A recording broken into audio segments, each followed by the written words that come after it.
ici, on arrive dans une écurie avec des étalons. On a quelques juments pour la recherche, mais sinon, qui sont détenus ici pour l'utilisation, pour la promotion de la race, on n'a vraiment que des étalons. Le processus de sélection pour un étalon, c'est un mandat qui est donné par la Fédération suisse du Franche-Montagne au Haras. La première étape de la sélection, ça se passe à Globelier au mois de janvier. C'est des juges de la Fédération suisse du Franche-Montagne qui vont évaluer les étalons sur leurs caractéristiques extérieures, donc la conformation, comment ils sont physiquement, si au niveau des allures aussi, ils sont corrects. Et puis ensuite, ils font une sélection de 15 à 20 chevaux qui viennent ensuite fin janvier ici au Haras. Et puis c'est le personnel du Haras qui s'occupe de les former à l'attelage et à la monte. Et puis le jour de la finale, il y a des cavaliers et des meneurs externes qui viennent et puis qui vont aussi noter ces chevaux. Le but, c'est en fait de sélectionner les meilleurs sujets pour la reproduction. Et puis du coup, début mars, il y a la finale. Et c'est là que sont décidés ensuite les étalons reproducteurs. Ça peut aller entre 7 et 12 étalons qui sont approuvés par année. Et le Haras achète les étalons seulement à la fin de l'approbation, donc à l'âge de 3 ans quand ils ont terminé l'approbation. Est-ce qu'il y a aussi une sélection au niveau du caractère? Oui, exactement. C'est la particularité du Franche-Montagne. Le caractère est beaucoup pris en compte dans la sélection. En fait, on va vraiment regarder tous les jours que ça se passe bien, qu'ils aient une bonne volonté. Et puis ça, c'est vraiment quelque chose qui est particulier. Et puis je vois que les noms me paraissent bien compliqués. Non, c'est pas si compliqué, il faut juste savoir déchiffrer. Donc là, par exemple, on a Acoster de Chaktigani, et puis il est né en 2017. Callisto, c'est son père, et Cardinal et Flamande, les grands-parents du côté paternel. Et puis Gigi, c'est sa maman, avec comme grands-parents maternels Libero et Jamie. Et puis l'étalon, justement, il prend toujours la première lettre du père comme première lettre de son nom d'étalon. Il y a 11 lignées dans l'élevage Franche-Montagne. Et puis justement, ça permet de voir à quelle lignée les étalons appartiennent. Tout est extrêmement répertorié, comme ça quand il y a des saillies, il n'y a pas de consanguinité ou des choses comme ça. Exactement, ça c'est quelque chose qu'il faut vraiment faire attention au niveau de l'élevage Franche-Montagne. C'est un studbook qui est fermé, donc il n'y a pas d'apport de sang étranger. Et puis il faut faire attention que justement le taux de consanguinité et le taux de parenté n'augmentent pas trop.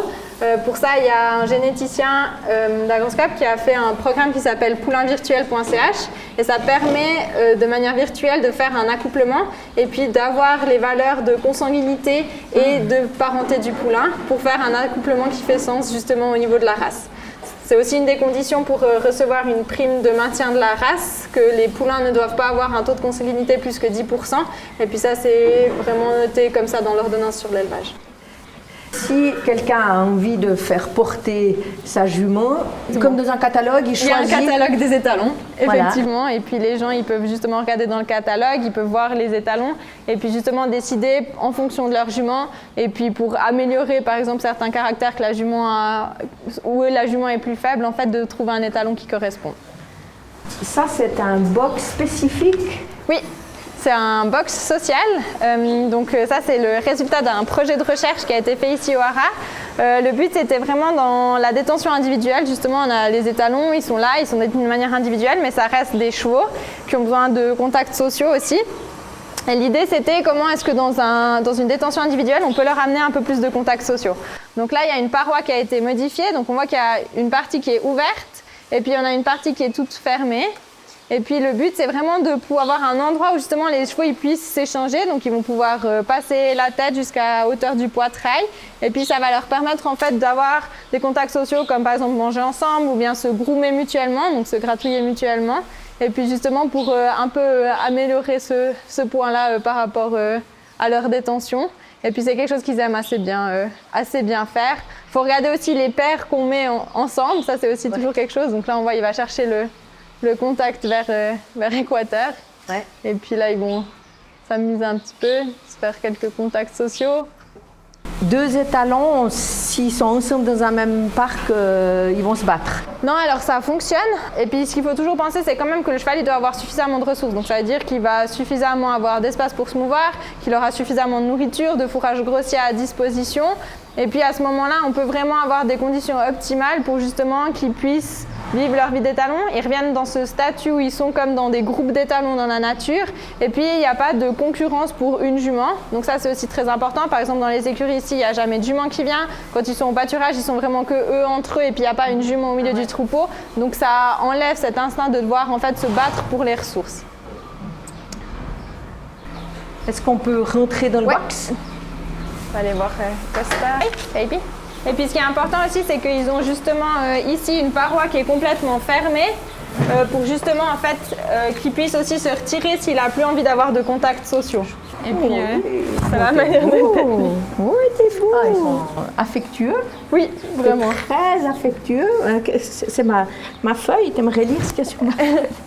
Ouais, le cheval franche-montagne, c'est vraiment un cheval qui est fait pour tout faire. C'est un cheval très très polyvalent. C'est un cheval de famille par excellence aussi. Il est aussi souvent utilisé pour tout ce qui est hippothérapie.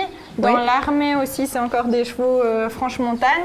Et puis, il court rapidement quand même? Alors c'est pas vraiment un cheval de course, mais c'est vrai que quand on les voit avec un char romain, c'est vrai que ça peut être assez impressionnant, puis qu'ils arrivent quand même à aller vite. Après c'est pas comparable à un cheval de course parce qu'ils n'ont pas été élevés pour ça. Et puis ça je pense c'est vraiment important de voir pourquoi ils ont été élevés, puis c'est vraiment un bon compagnon en fait. Et puis tous les chevaux ici sont capables et de pouvoir faire de la monte. Et de l'attelage, ouais. Ah ouais, d'accord. Parce que justement, ils ont été formés pour faire ça de toute façon. Donc vraiment, ils ont été débourrés à la monte et à l'attelage. Et puis c'est pour ça aussi qu'ils savent faire ça. Ouais. Là, il est très content. Ah, un moustique, ouais. Ah, tu voulais encore des gratouilles, hein, c'est ça? Tu voulais encore des grosses gratouilles?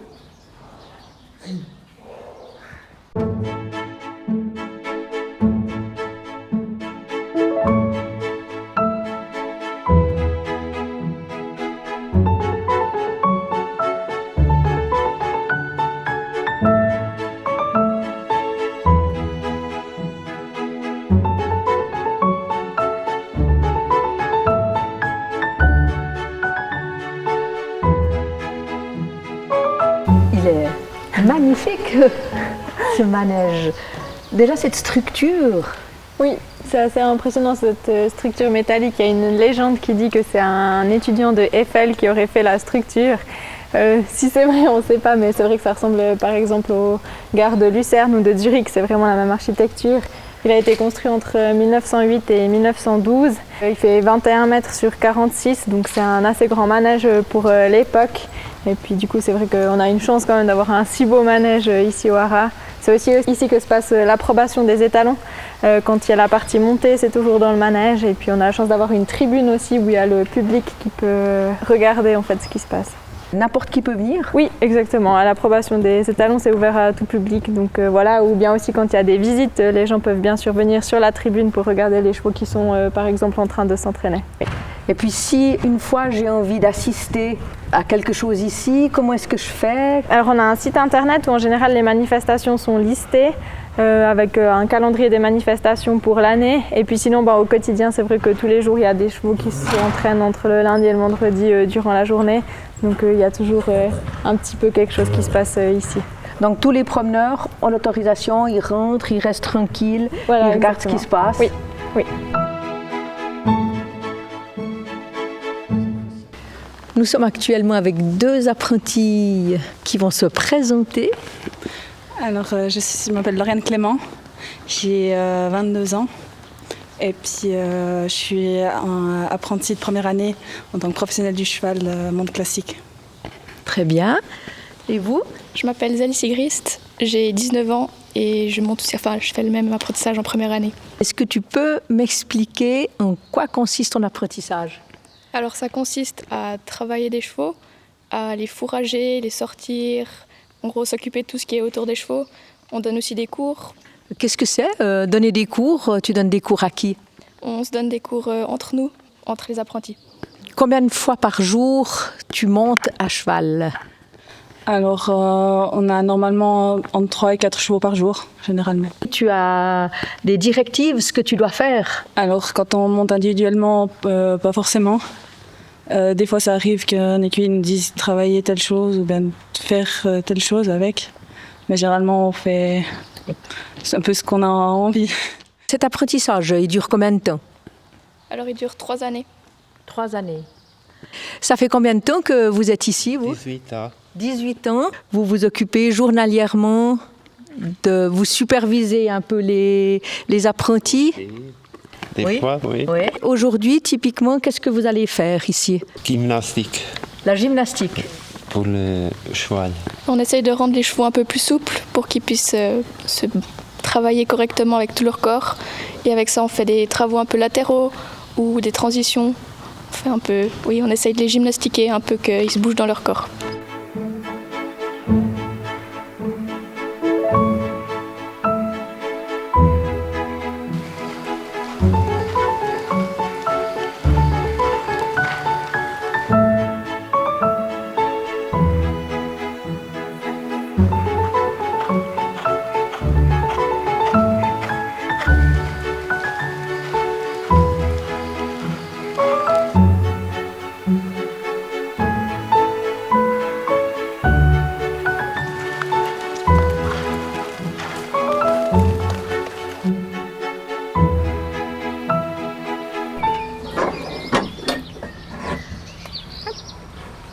Donc là, c'est là où il peut dormir? Exactement, c'est son aire de repos, avec de la litière dessus. Ouais. Puis là, il y a un endroit sec et moelleux pour se reposer. Ça, c'est vraiment fixe. On définit certains chevaux qui sont peut-être soit moins utilisés ou bien certains qui sont un peu plus habitués à être dehors. Et puis du coup, on les met ici dans la stabulation. Donc on a 4 stabulations individuelles. Ouais. Et puis ils ont un peu plus de place pour se mouvoir. Après, ils vont toujours aussi au parc et au carrousel. Et puis ils ont un endroit justement où ils peuvent manger aussi.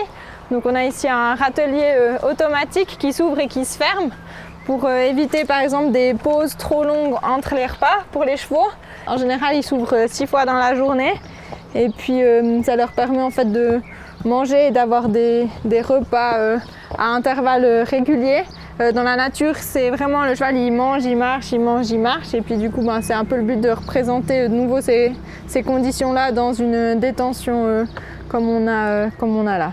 Et puis c'est aussi quand même pour ça qu'on a développé ces râteliers automatiques aussi, c'est qu'on a des fourrages qui sont très riches quand même en Suisse. Et puis le cheval, c'est quand même un animal de steppe, donc il y a des fourrages moins riches à la base dans son état naturel. Et puis du coup, il faut faire attention à justement amener le bon apport et puis éviter qu'il y ait des chevaux qui deviennent trop gros, ce qui est quand même une problématique actuellement chez les chevaux.